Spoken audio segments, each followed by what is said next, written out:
Welcome to the Cyber Life Podcast, where we help you learn cybersecurity best practices, give you a weekly update on the latest cybersecurity news, and share valuable career advice.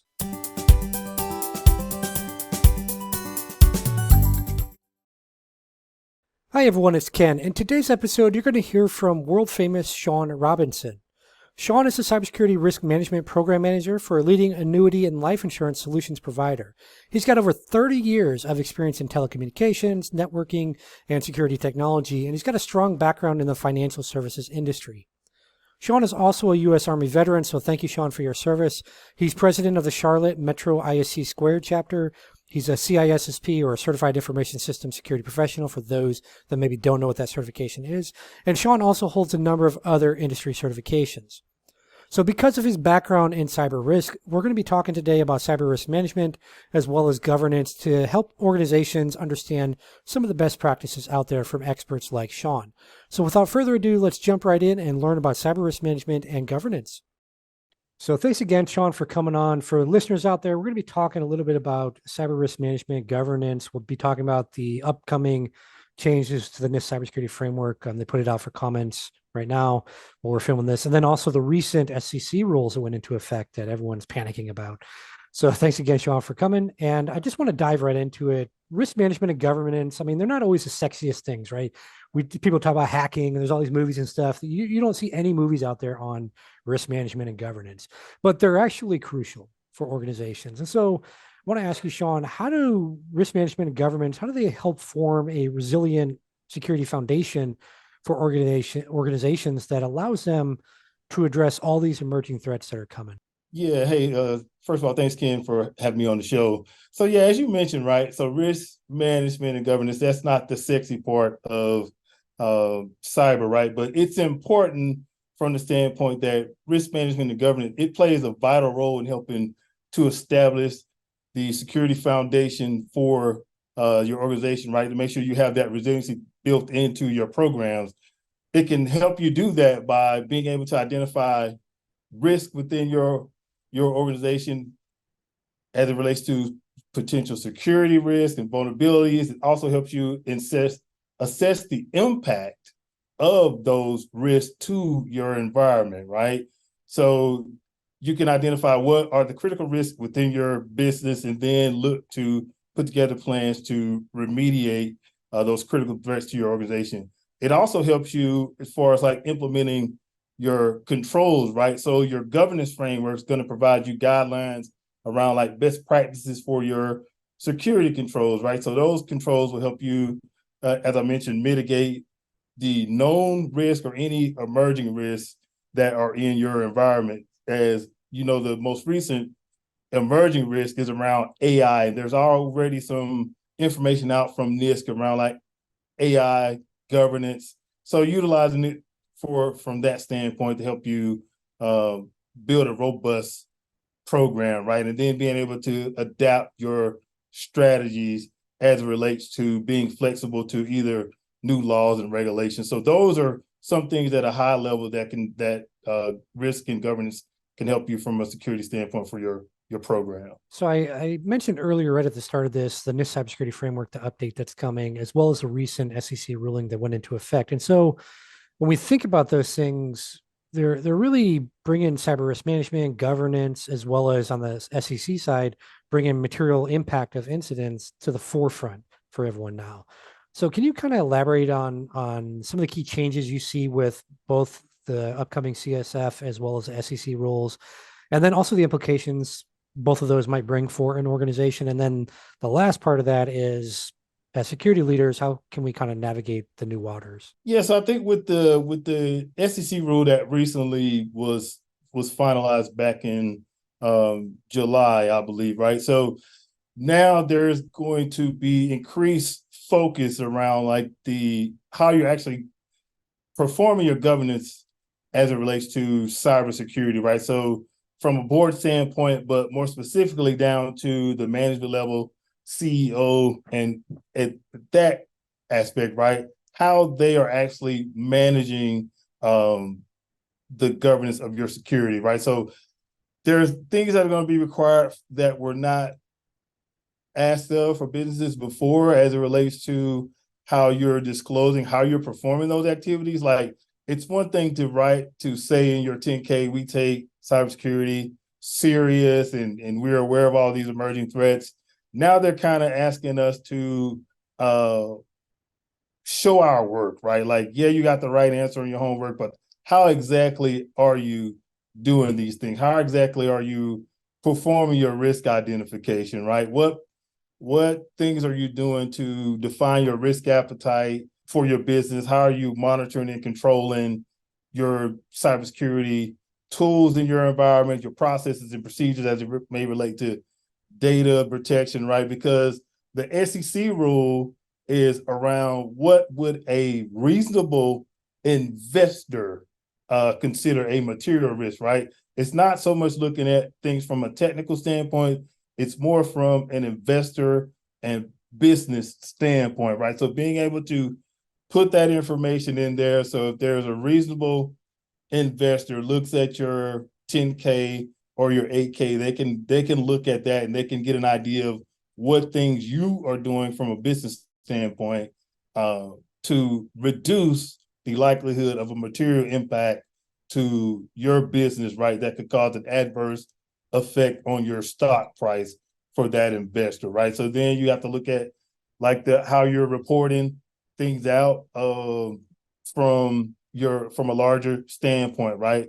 Your board is going to have to be able to speak to how they are overseeing how management is doing those things, right? One of the big things that came out there was a big push and a lot of hope within the security community, right? That there would be board representation from a cybersecurity expert, but that was actually pulled from the final rule, right?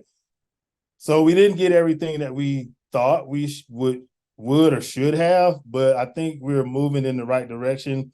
Although I think it's going to take some time going forward to get another rule change where they would actually have somebody on the board that can understand this thing, because they're asking the board to understand how they are handling and governing cyber risk, but not actually having a clear understanding, right? So then where I think the NIST-CSF ties in, the new NIST-CSF 2.0 has introduced the governance function, right? So previously there were just the 5 functions around identify, protect, detect, respond, recover. Now there's governance in there that's more looking at the overall approach of how you're doing your cybersecurity risk management, right? This new rule, it's a lot more focused around like the risk management aspect. What are the outcomes that you're expecting from a risk management standpoint as you build out your program? So I think that security leaders, as they take a look at the new risk management framework for NIST-CSF, right, and look at what we're being asked to do from a SEC standpoint, there's going to be an opportunity to take this framework and utilize that to show, by following these steps within the NIST-CSF, this is how we're actually building out a reasonable cybersecurity program that could be defendable, right, in the event that there is going to be an incident, right? So it's not that we're going to be able to stop everything from happening, but being able to put things in place where you can show that you took a reasonable approach and you exercise due diligence and due care from a security standpoint. And then I think you asked me one other question there, Ken. I want to make sure I covered that as well. Yeah, kind of the last part was, how can security leaders navigate the new things that are coming in the pipeline? So yeah, I think the ways you can kind of navigate it, right, is you're going to have to engage your business partners, right? So this, especially with the SEC ruling, right, this is not just a security issue or something that only security needs to deal with. It's something that all of the business needs to be involved with. So you need to work with your chief risk officers, your legal, finance, communications, working with all those folks across the broader business, right? So that you're creating a clear understanding for your business context, right? what does it actually mean? What's material for our business context, right? How do we define that? And then what do we do once we define that material impact? How are we quantifying and qualifying those material risks to our business? And then what's our approach to mitigate that? How are we going to work on crafting our disclosures? Because your disclosures are going to be key, right? So it's going to be a lot of effort. I think what a lot of us are probably waiting for in December, the first folks are going to be required to write those disclosures. So a lot of us are going to be interested to look at what's in the 10Ks that will be coming out in the latter part of the year, so that we can kind of get an idea of like what folks are putting in there. But yeah, just working with those business partners, working with your general counsel, things like that, to start figuring out from more of a business aspect what we need to do to make sure that we are compliant with the new SEC rules that are coming out. Shawn, how can having a solid cyber risk management strategy and program in place, how can that help security leaders essentially present themselves in the organization, not just as like the, hey, here's a tech expert, but also that they're a valuable business partner for the overall organization? Yes, I mean, I think it does that by helping the technologist, the technology focused leader, which most have been for quite a long time, to start to present themselves, right, as I'm not just a tech leader, I'm a business leader, right? I understand how having this program in place can help me identify new business opportunities within the organization, right? It can also help you be able to get buy-in from the other executives, right? When you're crouching the conversation in the business terms that the other executive leaders understand, right? That makes it easier for them to buy in when they can understand clearly that this is the monetary impact of either not mitigating this risk or mitigating this risk, right? Or we need to buy this particular tool because it's going to create this value within the business, right? So I think the thing for us is, from a security standpoint, is going to challenge us to learn a new language. I think for a long time, we've been expecting the business to learn our language, and we've been frustrated that they have not.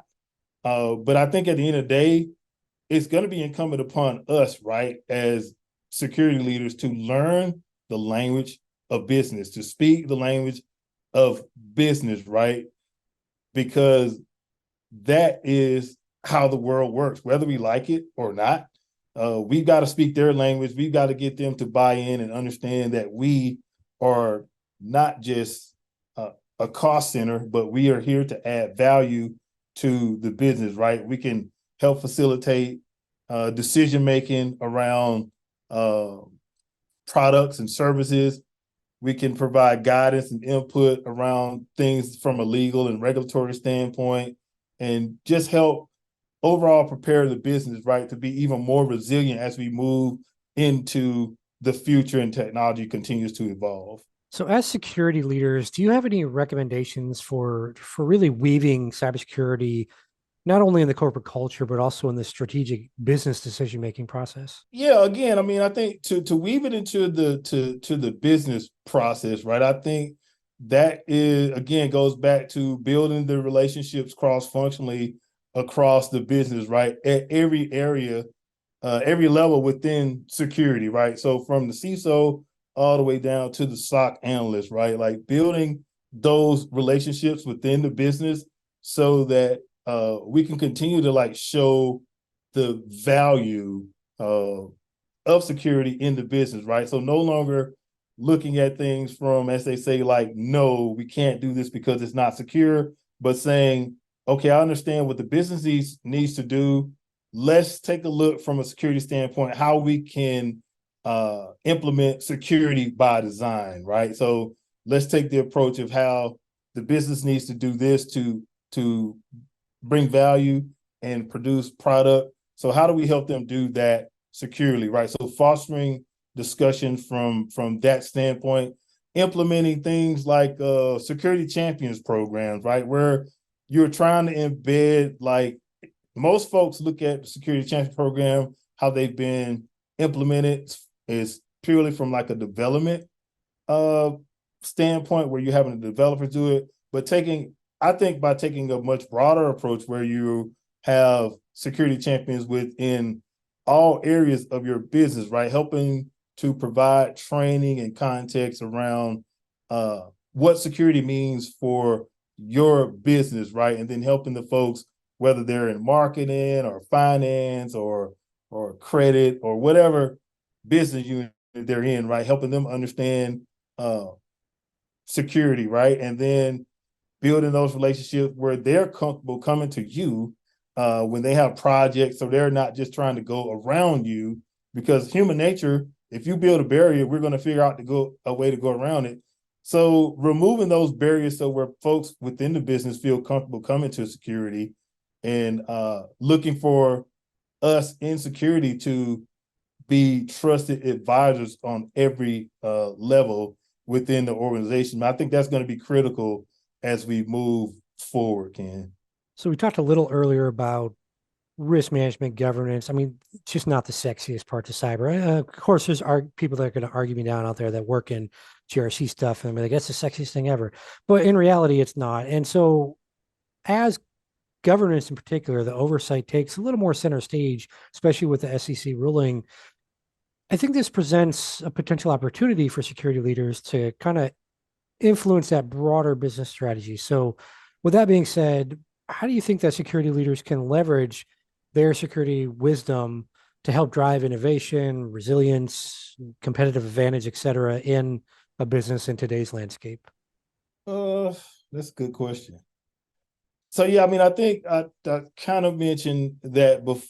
One thing is being able to provide insight and drive innovation around resiliency and creating that competitive edge is by being able to help the organization identify like business opportunities, right? By understanding any potential security risks or vulnerabilities, we can help identify areas where innovative solutions can kind of like enhance security while we're trying to create new business opportunities, whether that be merger or acquisition, building a new product or service, things like that, helping to enable digital transformation, right? Being able to embrace that digital transformation in a secure manner, right? Helping to provide guidance around like cloud adoption, specifically now we're talking about AI, providing that guidance, but how do we securely utilize and implement AI into our environment, right? Or any other emerging technologies, right? While mitigating risk. And then another big focus, I think, is going to be around data and privacy. So leveraging expertise from a security standpoint as it relates to data protection and privacy to ensure that as the laws continue to change, there's upcoming laws out in California as it relates to disclosures for cyber incidents outside of CCPA that's looking to be brought out. That's going to help build customer trust in the long run and potentially create like competitive advantages, I would say, for organizations, right? And then just continue to use like the things that we have today, like our threat intelligence and analysis, right? To provide insight to the organization so that we're informed around like what threats are potentially could occur within our particular vertical and proactively looking to address those things and strengthen our resiliency so that we can reduce the impact of those type of incidents, right? And then just looking at security less as a cost center, but more as like a differentiator in the marketplace, right? As we mentioned with SEC rule, everybody's going to be required to disclose, like to a certain degree, how you're performing your governance within your organization as it relates to cybersecurity. So that's potentially a way to differentiate yourself from other organizations when you look at how you're managing your program versus your competitor, right? So I think those type of things there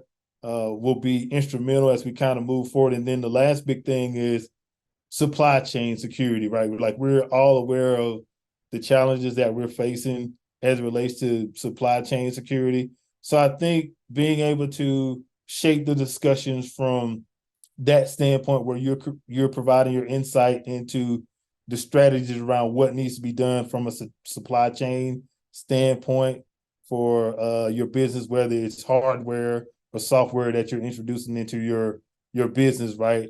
What are the things that we're doing? What vendors are we introducing and suppliers are we introducing into our business, and how can a negative impact from a cyber standpoint in their business impact our organization, and what are we doing to mitigate that so that we can recover and have the appropriate business continue on even in the event of something like that. Shawn, any final thoughts or advice for organizations out there around risk management, governance, or anything else? I think I would just say like that for those of us that are in this space, right? We didn't always get the shine that folks would like, but now I think this is your time to step up to the plate and show your true value. And I think that those on the more technical side of security, right, also need to get prepared to look at things much more broader than just the ones and zeros side of security, and then start looking at what you do from a technical side, how that actually relates to the risk management. And as you bring that understanding together, I think that will lead to a more secure and resilient organization, which is going to benefit us all in the future, because the landscape just keeps evolving, whether it's going to be AI, whether it's going to be military conflict, political unrest. There's all types of things that are going to continue to shape the technology and cyber landscape. And I think it's incumbent upon us as leaders to continue to try to stay ahead of the curve and be as educated and proactive as possible as we move forward, understanding the risks that are facing us and what we need to do to mitigate those risks.